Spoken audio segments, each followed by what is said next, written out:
So please, would you put your hands together for our next speaker who's talking about provider, partner, poor policy, and politics, Nicholas Jackson. Good morning, Oley 2024. How is everyone? Excellent. So my name is Nicholas Jackson. I'm a nationally registered paramedic and the loving partner to someone we all know here. This is going to be provider and partner, connecting the dots of poor policy, politics, and outcomes. Thank you. So who am I? I just said I'm Nicholas Jackson. I'm a nationally registered paramedic. I have my associates in paramedicine. I have a bachelor's in applied science, and I have 12 years on a boo-boo bus. I've done tours in emergency medicine, critical care during the pandemic, community paramedicine, and also international healthcare. I love it. So I know a thing or two because I've done a thing or two. And I want to thank everyone for your patience with me. This is my first time presenting in a professional capacity, but it's not my first time presenting. So I am a theater kid at heart, so you'll notice that I am mic'd up and I'm going to move. I'm sorry if you get whiplash by the end of this. And I said that there's a reason why I'm speaking, and I'm sure you're wondering, why is the ambulance driver talking at me at this point? And this is why. This is a foolproof plan of how to present at Oley. All you have to do is convince one of the staff members to fall in love with you, go to their appointments, use your healthcare experience to get into back doors and get administrators to do what you want, bring them daily Starbucks, and profit. I asked Maisie what she thought about that, and she goes, "What profit?" So that is why I'm speaking, is because I, as a paramedic, see emergency medicine every day, and then I come home and I get to see the struggles on the other side. Like, I know what it's like to be a paramedic and struggle in healthcare as a worker, and now I can look and see how hard it is as a patient to do the same thing. So this is not going to be your average Oley presentation. I am not the clean, refined professional that you would hope for. I am sorry. We are going to utilize the South Park method because if I offend everybody equally, nobody is offended. And I'm going to take this opportunity. If you're a patient, can you raise your hand? Woo-hoo. Awesome. If you're a family member, can you raise your hand? If you're a clinician, can you raise your hand? And if you're industry, raise your hand. Excellent. I'm coming for all of you. And no, but really, my goal is not to outright offend everybody, but we are of the classics of what we've done, right? Because I think the definition of insanity is trying the same thing over and over and over again and expecting a different result. And I understand that your mileage may vary in this. These are strictly my own views, and these are the things that I think would be beneficial to you. But even in my professional capacity, I'm like, yeah, I know who to talk to and how to get this changed. And then you go talk to that person, and they're like, no.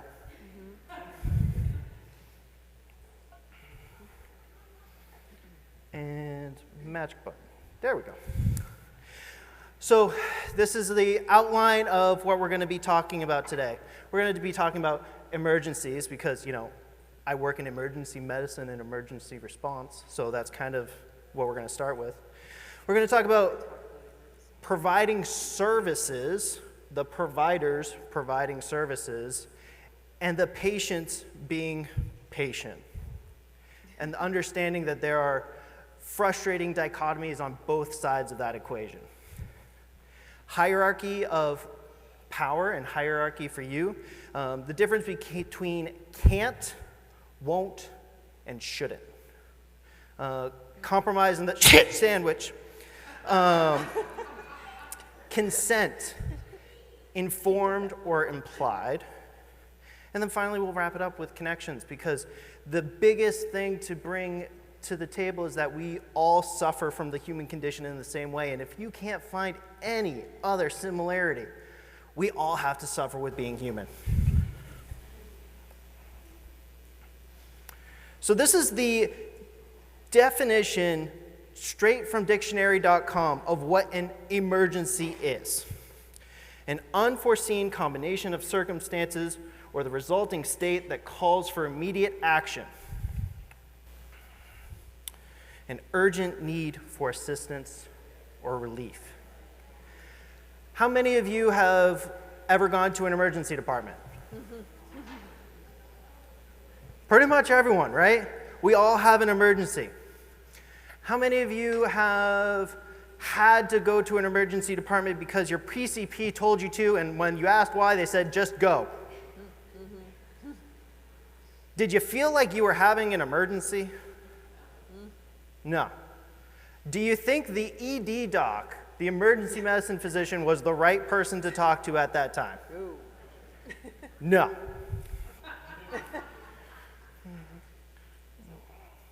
And I'm going to be honest, I tried finding great literature and making this be evidence-based about how long should central catheters and devices last.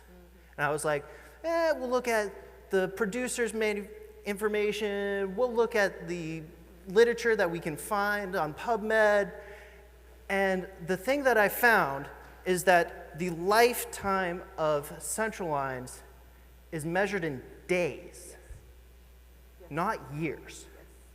Universally, we don't use years as a metric. If you have a line, how many of you have had it for more than a year? How many of you have had it for 5 years? 10 years? So where's the disconnect? And this is one of the small problems with evidence-based medicine. I think evidence-based medicine is a great thing because it says, the best evidence we have is what we're going to give you. We're going to give you the best scientific care that we can give you. But if you don't do the science, you don't have the literature to support it. So the struggle is, we have some brake pads here. And I'm going to speak to my lovely partner. When you have some squeaking in your brakes, and we're going to talk about her line and her actual brakes. When you talk to the squeaking in your brakes, what is that an indicator of? It's an indicator that you need to get the brakes changed. So when you get down to the replace soon, that's when you need to call the mechanic. Don't wait until you get down to replace now, which was her last brakes, before you're saying, oh, you know what? I should probably get that checked out now. And I get that you make one phone call, it takes them 48 hours to call you back, and then they say, we can schedule you in 9 months. But that highlights the point of, don't wait till you get to the replace now. Everyone knows in healthcare that we're in bad shape. Nobody is saying that my healthcare system is reading 100% of our metrics 100% of the time. Nobody. It's impossible. We're still human. So as patients, it's important for you guys to say, hey, it's time for my oil change. I got to go out, I got to get checked in, we need to do this. And as providers, we are negligent if we are not telling you guys that we need to be prepared for this stuff to happen. As providers, we need to tell you that you should expect X, Y, and Z in the next coming days.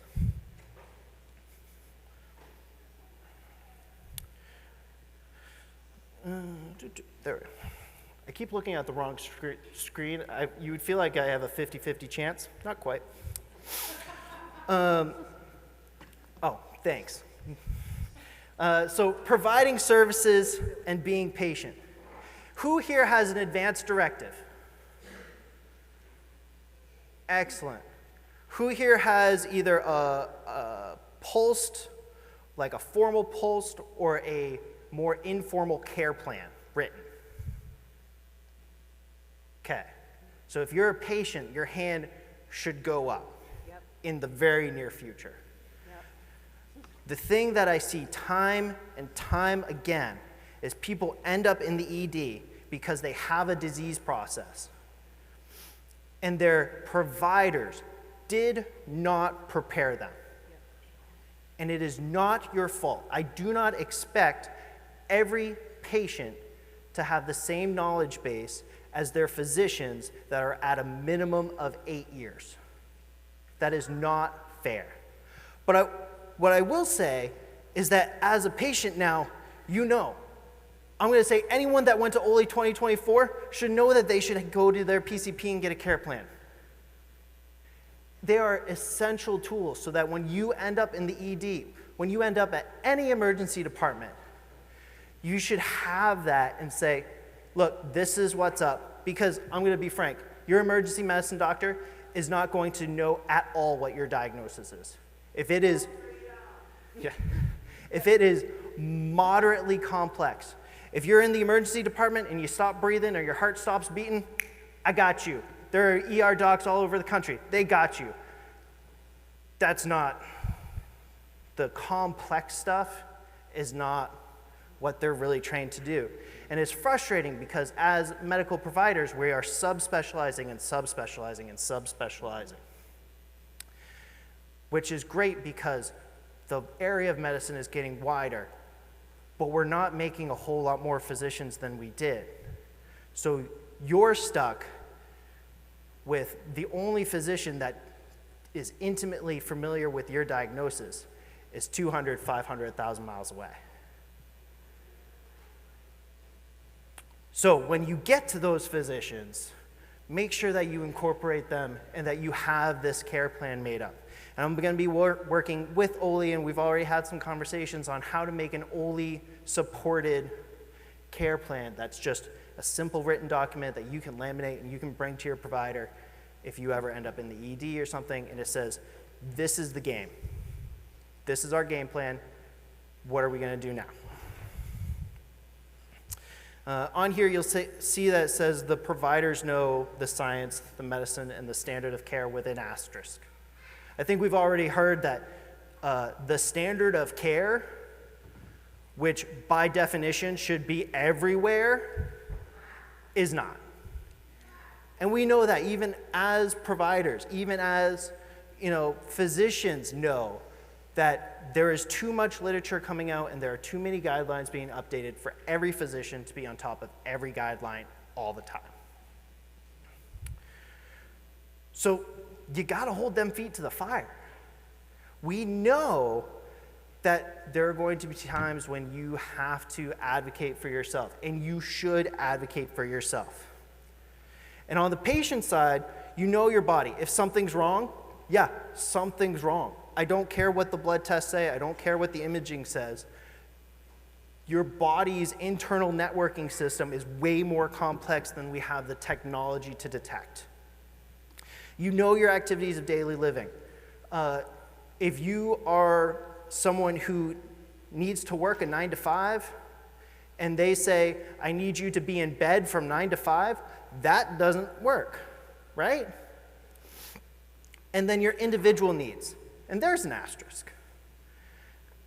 I say this as not only can the doctors not keep up, but it's really hard for patients to keep up too. There is so much information flooding you guys on a daily basis, and I can definitely appreciate the power of social media, but it is a double-edged sword. And having that information widely available is beneficial to many, but it can also be harmful if we aren't doing our due diligence. And take just a moment and say, so this is what I've done for 10 years. Is it working? Yes. Do you want to change it? And then you have to decide yes or no. Because if you got hardware, meds, whatever, 10 years ago, there's a pretty good chance that that hardware and those meds have been updated in the last decade. The volume of technology that is improving and making medical advances that would just be absolutely mind-blowing to our ancestors possible is incredibly important to acknowledge, and that the way you do things now, there might be a better way, and we just haven't figured it out yet.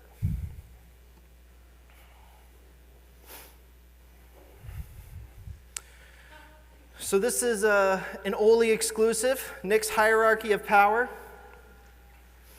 And this is going to be a heavier slide for us. So we're going to take this in a couple directions. You have the general hierarchy of power. And at the base of that is law. That is set by states, governments, and if you break that, you know, there's fines, there's prison time, all of that.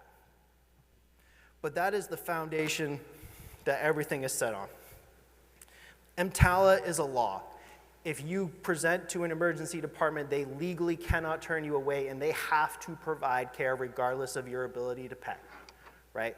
So if you show up to any emergency department in the US, they gotta check you in.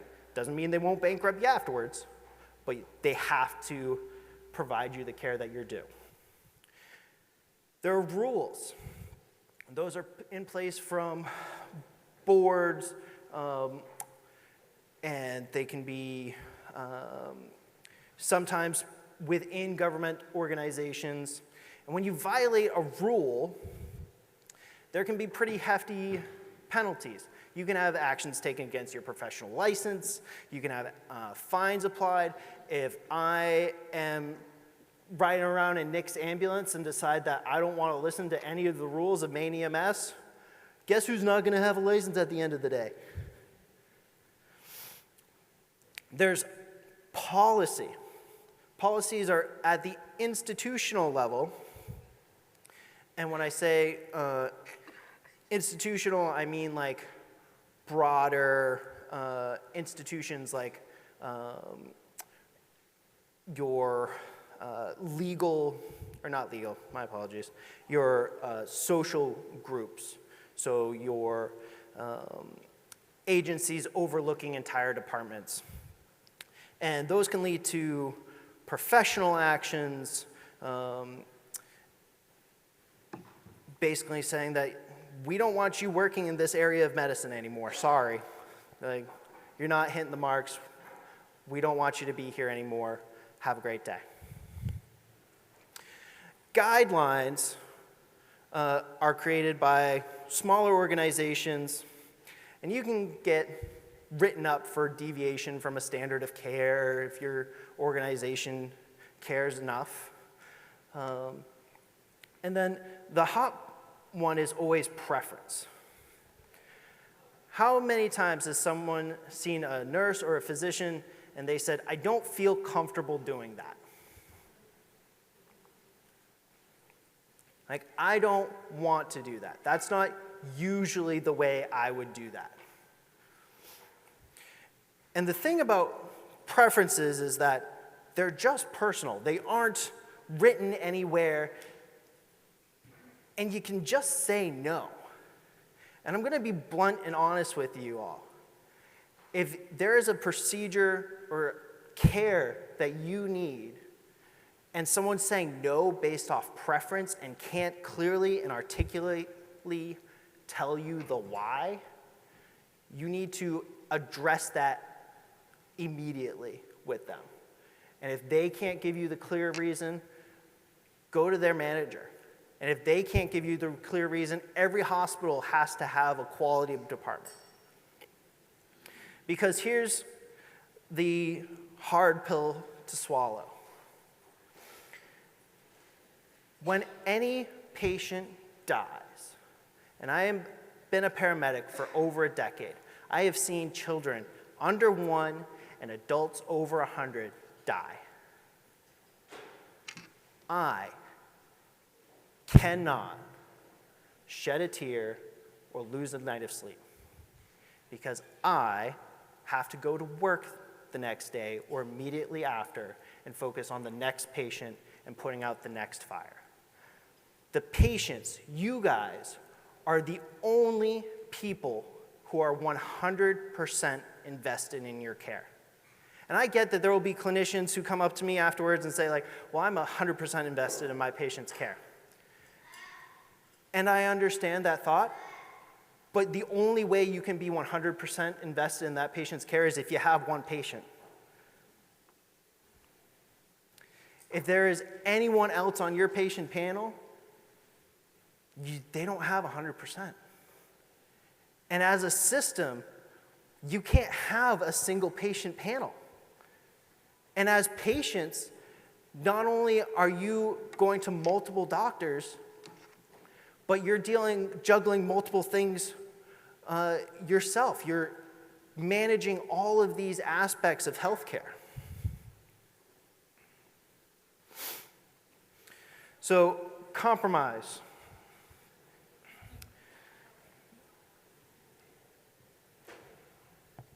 If you've done compromise well, nobody's 100% happy.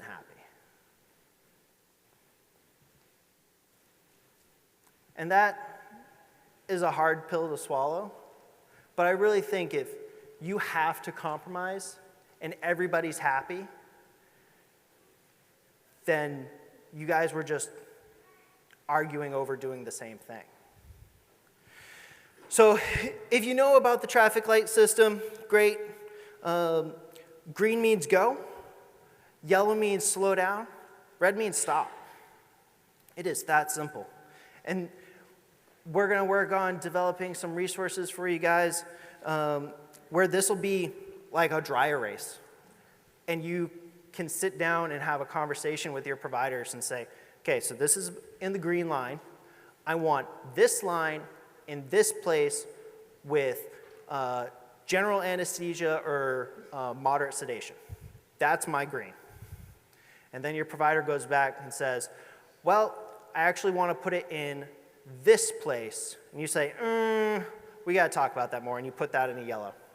And your doctor says, I want to do the most insane harebrained thing because I feel like it today. And you just put that in red and you say, no, like that's not going to happen. And in taking these conversations,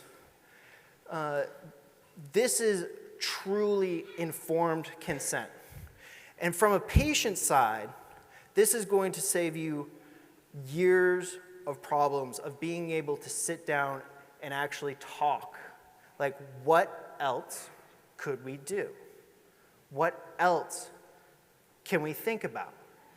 Because the provider's already thought, I've got this on my head, and I think this is the best plan, and they're just going to run with it. And that happens to me too. If we're in an emergency environment, I know I'm going to do A, B, C, D, and get rolling.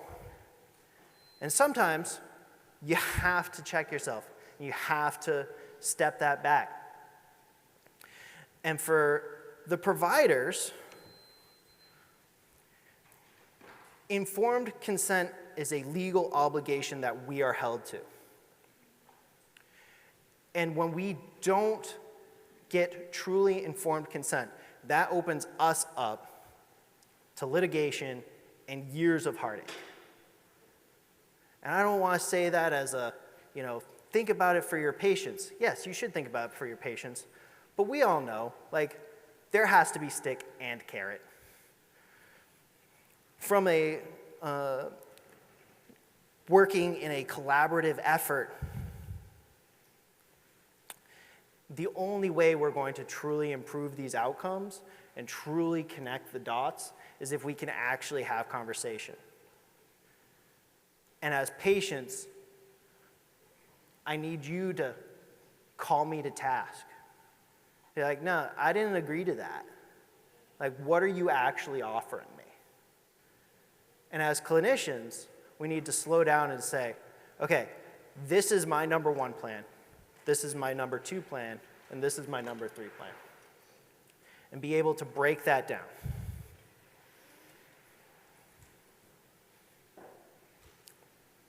And this is the definition of informed consent. I think it's important for both patients and providers to read this and acknowledge that we do have a legal obligation to talk about all the risks, all the benefits, and the alternatives.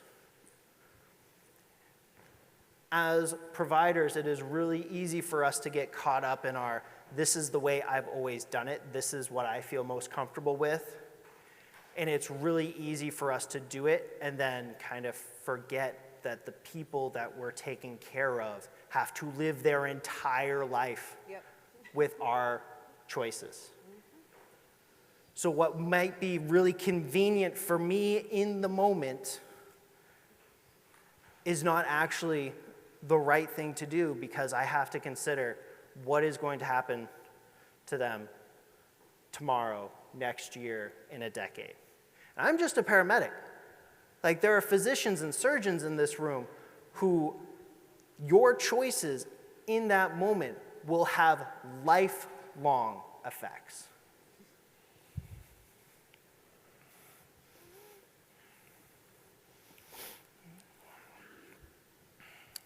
I'm going a little fast. I got a little tied up. So connections. I think it's super important for all of us to recognize that we, as patients and providers, want the same outcomes. We want our patients to go home and we want them to be happy. Patients want to go home and they want to be happy. That's not too much of a stretch. So don't wait until you're at the point where this is an emergency.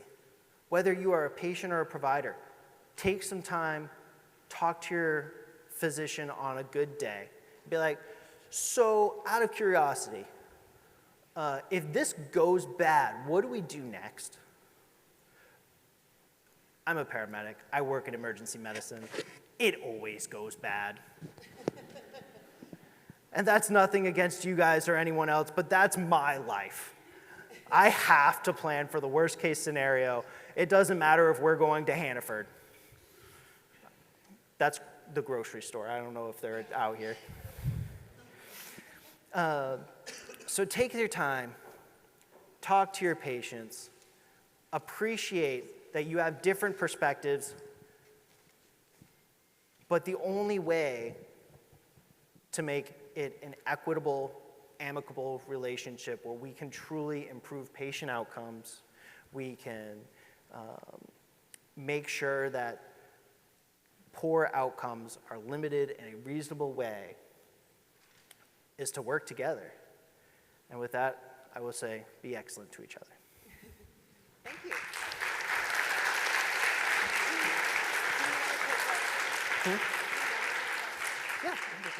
He's open to a couple questions if anybody has some questions in general. This isn't for medical advice and all those things, but some general conversations. If people have some questions, we have a few minutes for that. We probably won't be able to get to all of them. The first question comes from Maisie. Hi, I'm the staff member. Sorry.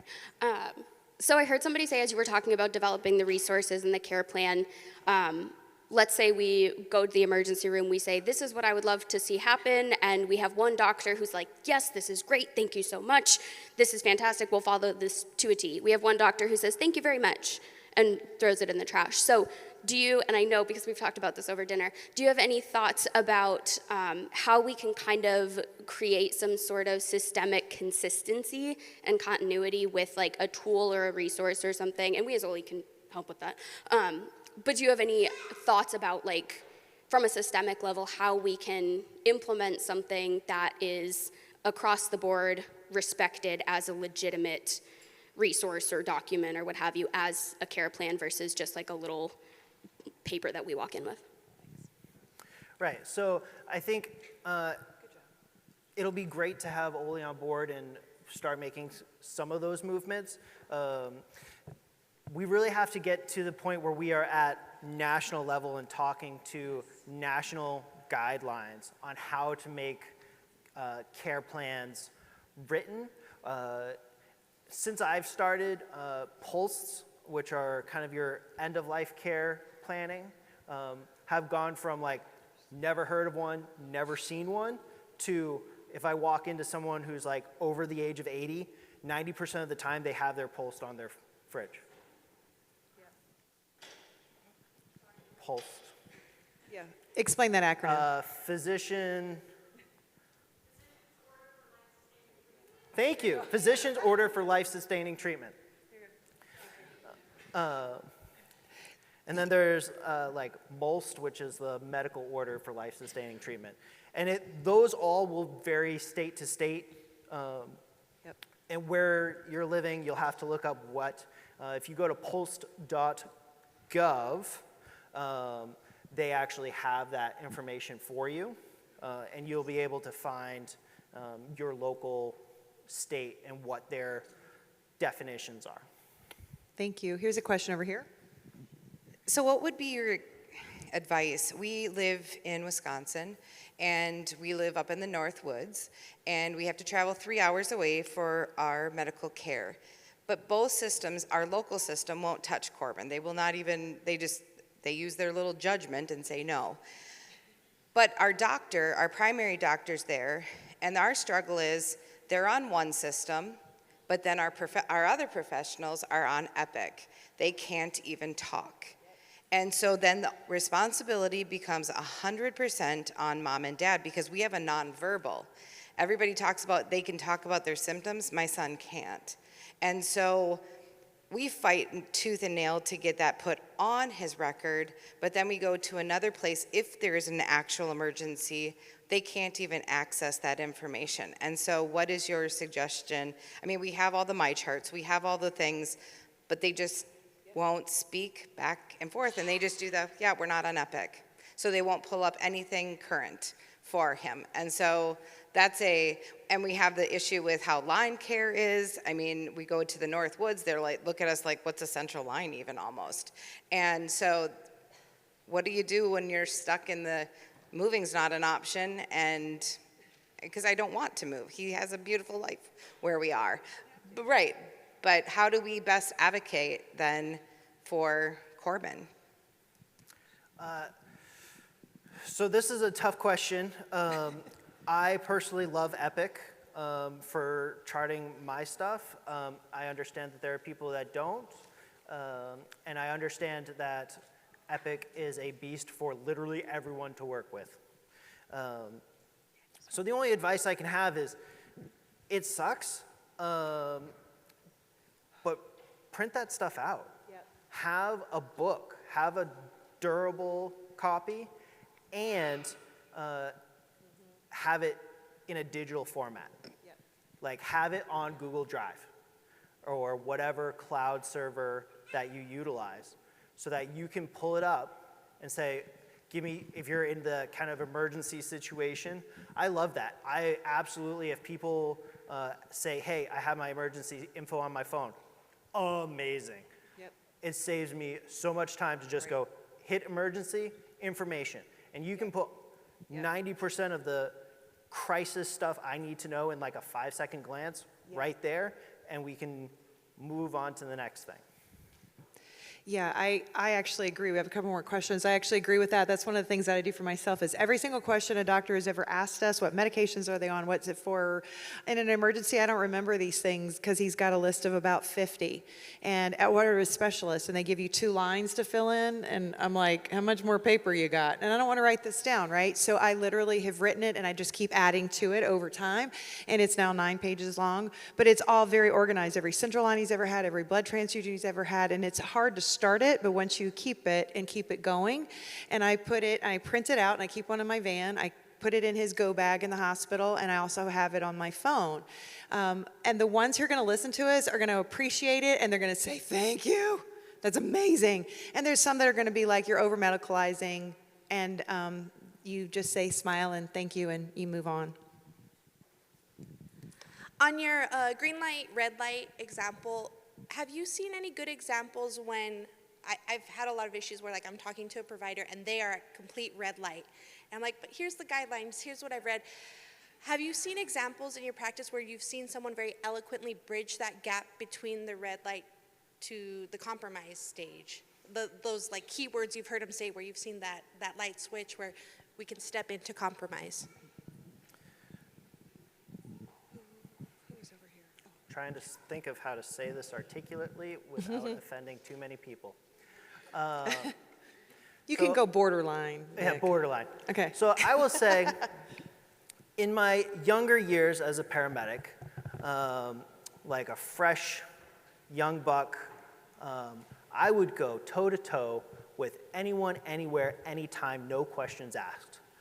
There are multiple write-ups in old files of me screaming with emergency medicine providers at each other in the middle of the nurses' station at various hospitals in Maine. A good majority of them I was technically right. But I always lost that fight because it didn't really matter how technically correct I was because they don't care how technically correct you are. So now, and I get that this is an awful expectation to have, but I am sweet as huckleberry pie. And you just smile and you go, yeah, you know, the goal, I'll clarify this, is to make it think that it was their idea. And if you can get to the point where the brilliant genius physician that you are talking to suddenly has the realization of what the right answer is, which was what you said 10 minutes ago, that's when you've aced it. And that's a hard thing to get to. It's taken me longer than I'd like to admit to get to that point where I can be like, oh, you know, it would be really interesting to think about X, Y, and Z. And you like kind of leave plants and then you just keep talking. Yeah. And you set it up just perfect enough that like they can't miss. Yep. Plant the And it's seeds. hard as a patient to have to do that. Yep. But at the end of the day, it's really not about whose ego. Yep. It's about making sure that you get the care that you need. Yep. Thank you. Here's our last question for now. I apologize, we can't get to them all. Thank you.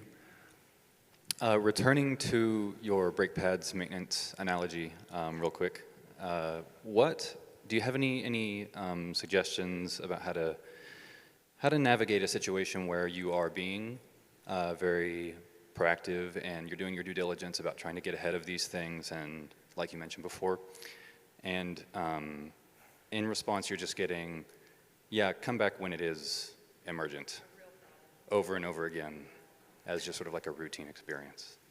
Thank you. Yeah, so this is one of the things that as a society we have to be better about. You absolutely keep just pushing that door. Is it frustrating? Absolutely. Is it fair? Absolutely not. Is it equitable? Absolutely not. But you got to keep banging on that door. Don't wait until it's truly an emergency, because I promise you that when you get to the point that it's an emergency, a lot of the times your decision-making capacity isn't where it should be. Like when you're stressed that you're now at, you know, hour zero and things have finally gone bad, I've seen it so many times. The doc walks in, speaks medical lingo that I barely understand, walks back out, and the patient's going, did you actually understand any of that? No. Because they walk in, they talk 1,000 miles a minute, they turn back around, and they walk out. Because everyone's busy, but that's not fair to you, right? So that's why I say, make up those care plans and talk to your primaries about, hey, when do I start being concerned about my device and it failing? And have that as part of that care plan. Thank you. Thank you. So I just want to say thanks so much for having that conversation with us today. I don't think I've ever really heard a lot of conversations with an Oley, maybe in the past, about emergency. And one of the things that you just spoke to us about is there are things that we can't plan our emergencies, right? But we can plan for them. We can be prepared for them and be proactive. And that's going to give us the best shot at getting the best care. So thank you so much for giving us that talk today. Hand for Thank Nick. you. Thanks.